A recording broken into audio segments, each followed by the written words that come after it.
வணக்கம். இன்று உங்கள் அனைவரையும் சந்திப்பதில் மிக்க மகிழ்ச்சி. நம்மளோட சேனலில் நிறைய நல்ல விஷயங்களை பற்றி பார்த்துட்டு வரோம். ஆன்மீக தகவல்கள் பற்றியும் பார்த்து கொண்டு வருகிறோம். அந்த வகையில் இன்று நாம் தெரிந்து கொள்ளப் போவது கடன் சுமை தீர என்ன செய்யலாம் என்பதை பற்றி தெரிந்து கொள்ளலாம். இதனை செய்தால் கடன் காணாமல் போகும், ஒரே நாளில் பலனும் தெரியும், கை கொடுக்கும் வழிபாடுகள் என்னவென்று பார்க்கலாம். கடன் சுமையால் மனம் பாரமாக இருக்கிறதா? சில எளிய வழிபாட்டு முறைகளின் மூலம் கடன்களில் விட்டு நிரந்தரமாக சுதந்திரம் அடைய முடியும்.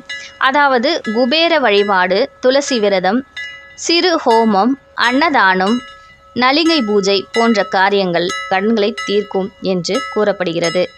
கடன் என்பது நம்மை மனதளவில் பாரமாக வைத்திருந்தாலும் கடன் பட்டார் நெஞ்சம் போல் கலங்கினான் இலங்கை வேந்தன் என்று சொற்றொடர் அந்த தாக்கம் எவ்வளவு என்பதை நமக்கு புரிய வைக்கிறது.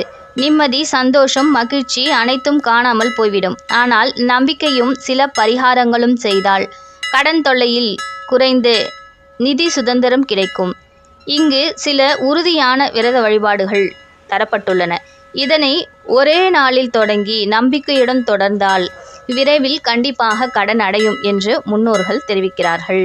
முதல் பரிகாரமாக குபேரர் வழிபாடு. வியாழக்கிழமை அல்லது வெள்ளிக்கிழமை காலை 6 மணி முதல் 8 மணி வரை குபேர படத்தை மலர்களால் அலங்கரித்து வெள்ளி பூஜை தட்டில் சாம்பிராணி போட்டு நெய்விளக்கு ஏற்றி ஓம் யக்ஷாய குபேராய வைரவனாய தனதான்யாதி பதையே குபேர பூஜையை சொல்லி குபேர மந்திரத்தை சொல்ல கடன் அடையும் என்று கூறப்படுகிறது.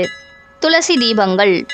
துளசி அருகில் 11 தீபங்கள் ஏற்றி துளசியை அர்ச்சனை செய்து ஓம் ஸ்ரீம் மகாவிஷ்ணுவே நம என்று 27 முறை துளசியின் சக்தி உள்ள வீட்டில் நிதி தடைகள் விரண்டு ஓடும், கண்டிப்பாக நீங்கும், உங்களுடைய சந்தோஷங்கள் பெருகும். கடன் பிரச்சனைகள் தீர உங்கள் வீட்டின் வாயிலில் ஒரு சிறு ஹோமம் செய்யலாம்.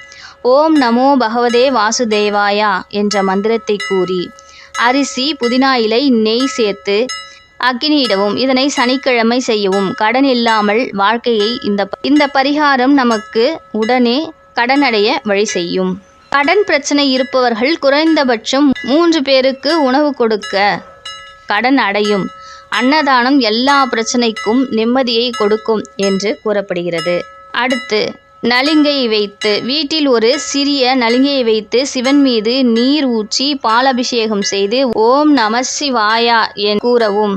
இப்படி கூற கடன் கண்டிப்பாக அடையும் என்று கூறப்படுகிறது. நமது கடன் முழுவதும் ஒரே நாளில் காணாமல் போனால் அதைவிட சந்தோஷம் உலகில் இருக்க முடியாது என்பது உண்மைதான்.